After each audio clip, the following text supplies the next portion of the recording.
매일 성경과 함께하는 오늘의 큐티 시간입니다. 1월 22일 오늘의 말씀은 창세기 16장 1절에서 16절입니다.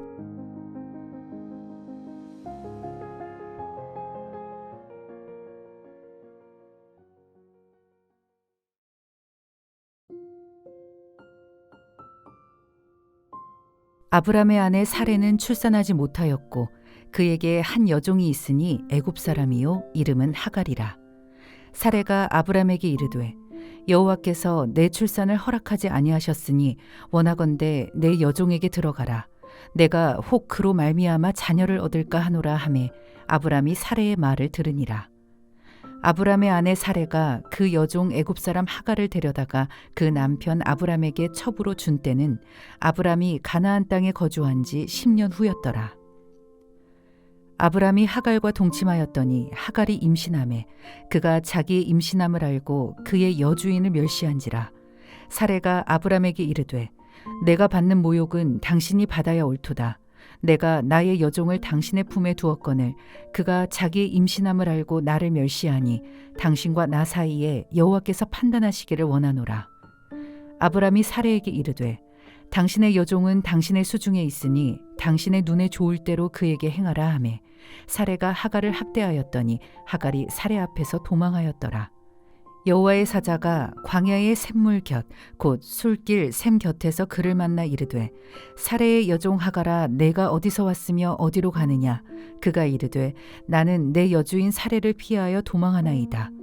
여호와의 사자가 그에게 이르되 내 여주인에게로 돌아가서 그 수하에 복종하라.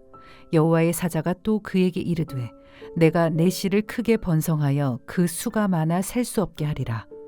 여호와의 사자가 또 그에게 이르되 내가 임신하였은즉 아들을 낳으리니 그 이름을 이스마엘이라 하라.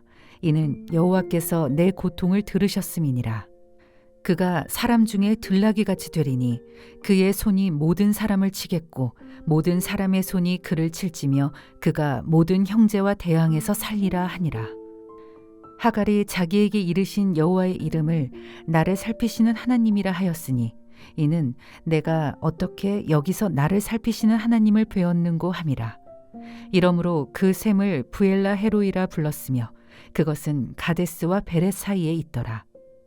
하갈이 아브람의 아들을 낳음에 아브람이 하갈이 낳은 그 아들을 이름하여 이스마엘이라 하였더라. 하갈이 아브람에게 이스마엘을 낳았을 때에 아브람이 86세였더라. 여호와께서는 높이 계셔도 낮은 자를 굽어 살피시며 멀리서도 교만한 자를 아심이니이다. 안녕하세요. 매일성경 독자 여러분. 오늘은 1월 22일 목요일입니다. 본문은 창세기 16장 1절부터 16절까지입니다. 오늘 본문은 세 문단으로 나눌 수 있습니다. 1절부터 6절까지는 사레와 하갈의 불합, 7절부터 14절까지는 천사를 만난 하갈, 15절과 16절은 이스마엘의 출생입니다. 본문의 내용입니다. 먼저 1절부터 6절까지의 내용입니다.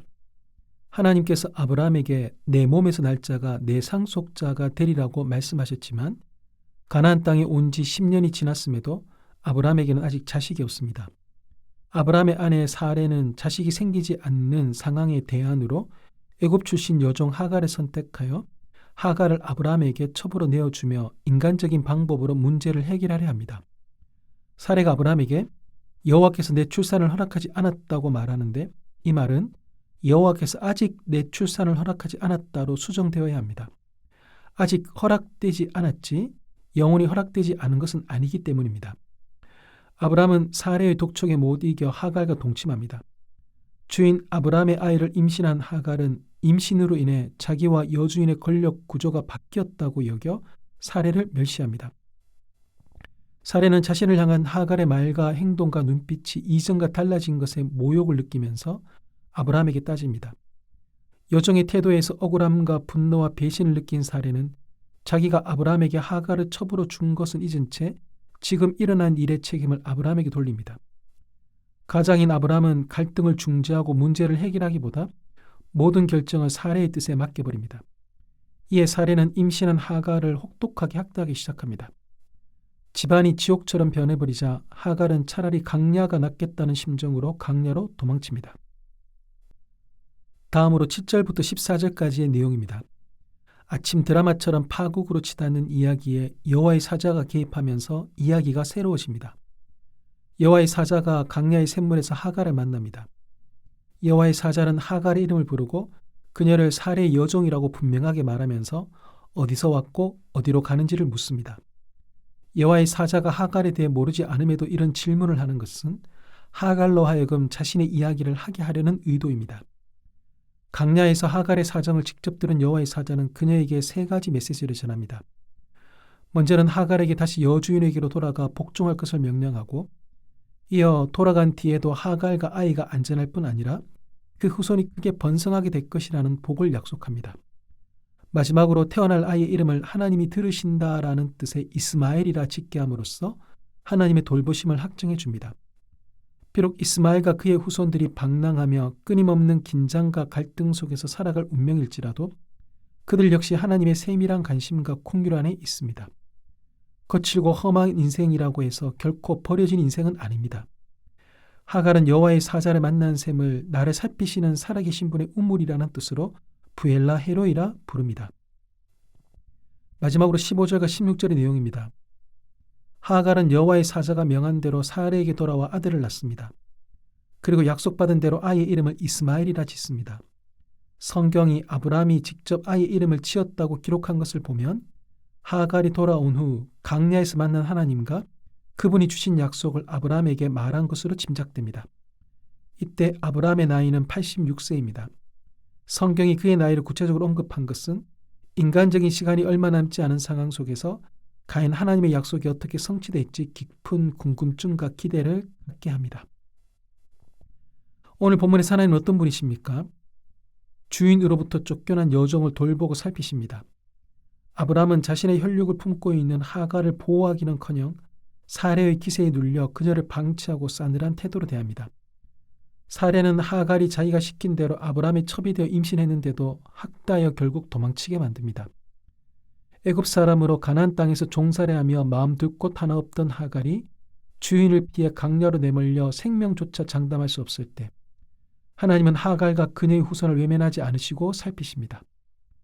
하갈을 살린 건 강야의 샘물이 아니라 그녀를 보시는 하나님이십니다. 모든 사람이 나를 외면하여 홀로 강야에 있는 것 같은 시간을 보내고 있습니까? 소리쳐 부르짖어도 아무도 들을 수 없는 강야에 있다 해도 하나님은 나를 살피며 내가 있는 곳에 정확하게 찾아오십니다. 인생의 길이 쉽지 않지만 사랑하고 살피며 곁에 오셔서 말씀하시는 하나님이 계시기에 오늘도 살아갈 힘을 얻게 됩니다. 오늘 본문이 우리에게 주시는 교훈은 무엇입니까? 인생의 문제를 푸는 최선의 방법은 하나님의 말씀에 순종하는 것입니다. 하갈의 임신으로 아브라함의 가정에는 감당하기 힘든 갈등이 쏟아집니다. 하갈은 여주인을 멸시하고 사레는 폭력적인 학대로 응수하며 아브라함은 가장의 책임을 저버린 채 방관자로 남습니다. 누구 하나 하나님께 지혜를 구하거나 무릎 꿇지 않는 이 상황에서 여호와의 사자는 명확한 해결책을 제시합니다. 그것은 바로 주인에게 돌아가 복종하라는 것입니다. 얽히고 설킨 실타래 같은 상황에서 우리가 붙들어야 할 것은 감정이나 눈치, 자의적인 판단이 아니라 오직 하나님의 말씀입니다. 하나님의 명령을 따르십시오. 그 순종의 지점에서부터 뒤엉킨 삶의 매듭이 하나씩 풀리기 시작할 것입니다. 기도하겠습니다. 하나님, 강야와 같은 인생길을 걷는 저를 세밀하게 살펴주시니 감사합니다. 아무도 저의 아픔에 귀 기울이지 않을 때라도 주님만은 저를 보고 계셨기에 그 사랑에 힘입어 오늘을 살아갈 용기를 얻습니다. 험난한 현실 앞에 도망치고 싶을 때가 많으나 주님이 가라 하시는 그곳에 머무는 것이 가장 지혜로운 길임을 고백합니다. 때로는 이해할 수 없는 주님의 명령일지라도 그 말씀에 순종할 때 뒤엉킨 관계와 닫힌 문들이 열리는 기적을 보게 하옵소서. 저의 지혜보다 높으신 주님의 음성에 더욱 귀 기울이며 순종의 걸음마다 예비된 하나님의 회복을 경험하게 하옵소서. 예수님의 이름으로 기도합니다. 아멘.